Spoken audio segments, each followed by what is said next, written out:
Welcome to our fourth and final video in our Class 14 series of lecture videos. In this video, we're going to be talking about solvent effects. So to begin with, in the gas phase, leaving group ability is reverse or contrary to what one would see in a polar protic or a polar aprotic solvent. So this has to do with solvation energies. Wow, in the gas phase, fluoride's actually our best leaving group, and then chloride, and then bromide, and iodide is the worst. But you have to remember that's in the gas phase. Organic chemists do a lot of reactions in the gas phase? And the answer is no. So, how about water? Let's take a generic reaction, some nucleophile X minus attacking methyl iodide and water to give us our substituted product through the SN2 reaction and iodide. Fluoride, relative rate not measured. Well, fluoride is completely solvated.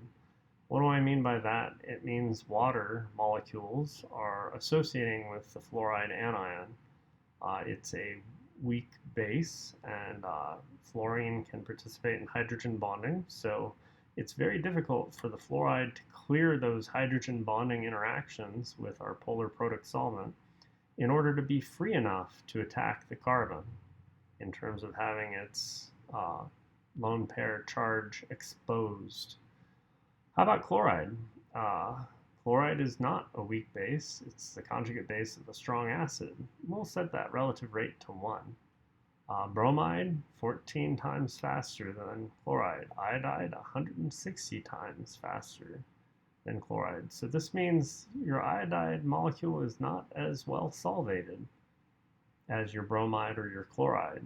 It's just the water molecules have a more difficult time associating their hydrogen atoms with that iodide anion. So this brings us to the idea of polar protic versus polar aprotic solvents, and it's something with which students should be familiar. So a polar protic solvent is any solvent that has a hydrogen atom directly bonded to an oxygen or nitrogen atom. Those are atoms that we know from general chemistry that can participate in hydrogen bonding.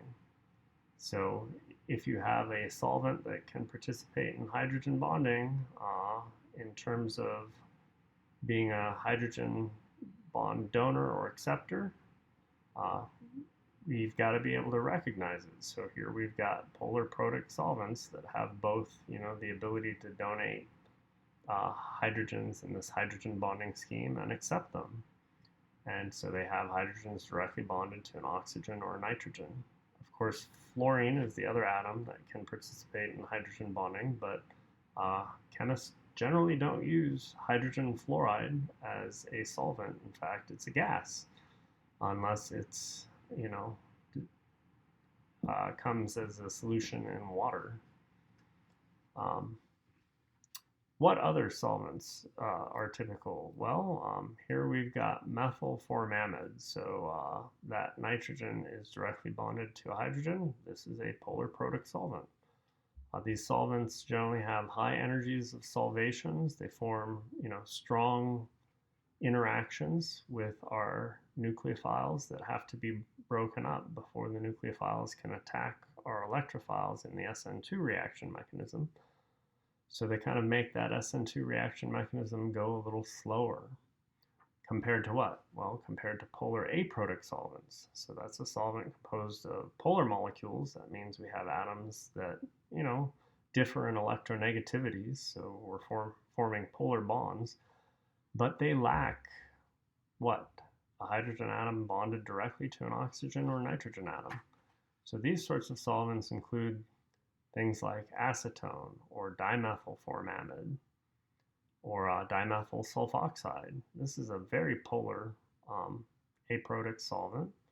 There are no hydrogens bonded directly to oxygen in the solvent, just as there are no hydrogens bonded directly to oxygen or nitrogen in dimethyl formamide. DMSO is kind of interesting because it goes right through your skin and it'll carry whatever's dissolved in it into your bloodstream. So it can be a dangerous solvent to work with depending on what you have dissolved in it.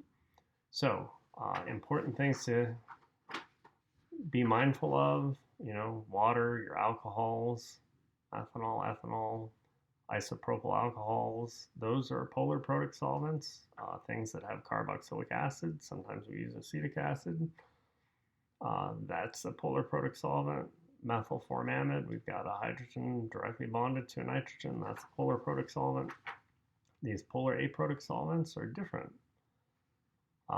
Additionally, we've got acetonitrile. There's a shortage of this. If you could develop an industrial process to optimize making acetonitrile and patent it, you would probably be very wealthy. I don't know why my research doesn't focus on that. Here we've got tetrahydrofuran, which is an ether. So other ethers would also be applicable into these polar aprotic solvents. Good liquids at room temperature. Diethyl ether could be one, although it's much more flammable and a little more difficult to work with than tetrahydrofuran. Anyways, let's see what pronounced effects solvent has on the SN2 reactions. So polar protic solvents in general have stronger association interactions with the nucleophile that need to be broken before the nucleophile can attack the electrophile. So for example, let's consider the reaction of chloride with methyl iodide in a given solvent in an SN2 reaction to give us methyl chloride and the iodide anion. If our solvent is methanol, this is a polar protic solvent. We'll set that relative rate to 1. How about methylformamide? It's still a polar protic solvent, goes a little bit faster, 4.5. But yeah, we still have fairly strong interactions between our solvent and our nucleophile that would have to be broken up before that nucleophile can attack the electrophile easily. So how about going to a polar aprotic solvent that would not have as strong interactions with the nucleophile that have to be broken up? Well, let's try DMF, dimethylformamide. Wow, 1,200,000 times faster. Do you get the sense that for an SN2 reaction, we generally like polar aprotic solvents? It doesn't mean we cannot run SN2 reactions in polar protic solvents. It just means that generally, polar aprotic solvents will give us faster reactions than polar protic ones. Of course, you have to be able to dissolve your nucleophile, and sometimes you do need those stronger interactions between the solvent and the nucleophile in order to get it homogeneous in your reaction mixture. So, like I said, sometimes we will do SN2 reactions in polar protic solvents, but they in general go slower than if we are able to find some polar aprotic solvent that we could do the reaction in. Okay, so one last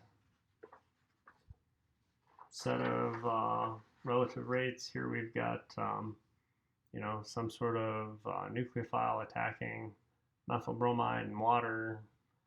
Fluoride not measured. Yes, fluoride's gonna be too associated with the water.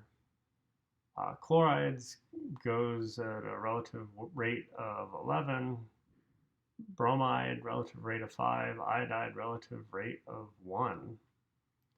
So, solvents do have an impact on our SN2 reaction rates. And I guess this is a normal sized video, and we'll continue looking at these substitution reactions when we start in our Class 15 series of lecture videos.